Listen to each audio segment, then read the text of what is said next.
Guys അപ്പോൾ നമ്മുടെ കുർത്തികളെ പണി ചെയ്ത് കഴിഞ്ഞുകൊണ്ടിരിക്കുക കേട്ടോ. അത് ഫ്രെയിം അടിച്ചുകൊണ്ടിരിക്കുകയാണ്.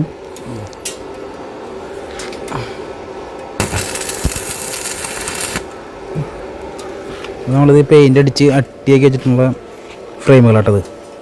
ഇതൊക്കെ ഇന്ന് തന്നെ വല കെട്ടി നമുക്ക് കൊറിയർ വിടണം കേട്ടോ. അപ്പോൾ നമ്മളിത് അടുത്തത് വെൽഡ് സെറ്റ് ചെയ്തിട്ടുണ്ട്. ഇതൊക്കെ വെൽഡ് ചെയ്ത ഫ്രെയിമിലായിട്ട് നമ്മൾ വല കെട്ടുന്നത്. അപ്പോൾ നിങ്ങൾക്ക് ആവശ്യമുണ്ടെങ്കിൽ നമ്മളെ വിളിച്ചോ. നമ്പർ ഇവിടെ താഴെ കൊടുക്കണം കേട്ടോ. നല്ല അടിപൊളി ട്രാപ്പുകൾ നമ്മൾ പണിയുന്നത്. ഇങ്ങനത്തെ ട്രാപ്പുകൾ നിങ്ങൾക്ക് ഉണ്ടാക്കേണ്ട തന്നെ വരും, അല്ലാണ്ട് ഇപ്പോൾ കടകളിലൊന്നും കിട്ടില്ല. അപ്പോൾ നമ്മളെ വിളിച്ചോ. നല്ല അടിപൊളി ഫിഷിംഗ് ട്രാപ്പുകൾ നമ്മുടെ കയ്യിലുണ്ട്. ഇപ്പോൾ നമ്മൾ 2 സ്ഥലത്തും വല കെട്ടണ ഒരു ട്രാപ്പ് ഉണ്ടാക്കി കേട്ടോ. അപ്പോൾ നമുക്ക് നമ്മൾ വല കെട്ടിയിട്ട് നോക്കട്ടെ എങ്ങനെയുണ്ടെന്ന് ഭംഗി. അപ്പോൾ ഇങ്ങനത്തെ ട്രാപ്പുകൾ ആവശ്യമുള്ളത് നമ്മളെ വിളിക്കാം കേട്ടോ. ഇങ്ങനത്തെ ട്രാപ്പുകൾ ആവശ്യമുള്ളവർക്ക് നമ്മളെ വിളിക്കാം. ഇപ്പോൾ 3 അടിയിലായിട്ടാണ് നമ്മൾ പണി നിൽക്കുന്നത്.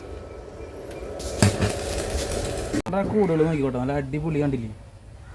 ചൈന നാട്ടിൽ നമ്മൾ പണി നിൽക്കുന്നത് അടിപൊളിയായിട്ട് വെൽഡ് ചെയ്ത് കണ്ടില്ലേ. നിങ്ങൾക്ക് ഇട്ടാലും കണ്ടില്ലേ, ഒരു കുഴപ്പത്തിലേക്ക് കാണും.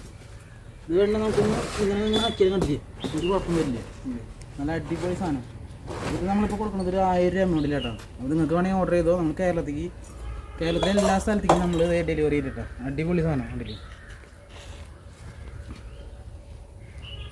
ആണല്ലേ, നീളം നോക്കിയാൽ ഇത്ര തന്നിട്ട് നീളം. ഇപ്പോൾ നമ്മളൊരു 3.5 അടി നീളത്തിൻ്റെ പണം നിൽക്കുന്നത്. വീതി നോക്കുകയാണെങ്കിൽ 1.5 അടി കിട്ടാം. ഗൈസ് ഇപ്പോൾ നമ്മൾ 4 കുരുത്തി കേട്ടോ ഡെലിവറി ചെയ്യാൻ. ഗൈസ്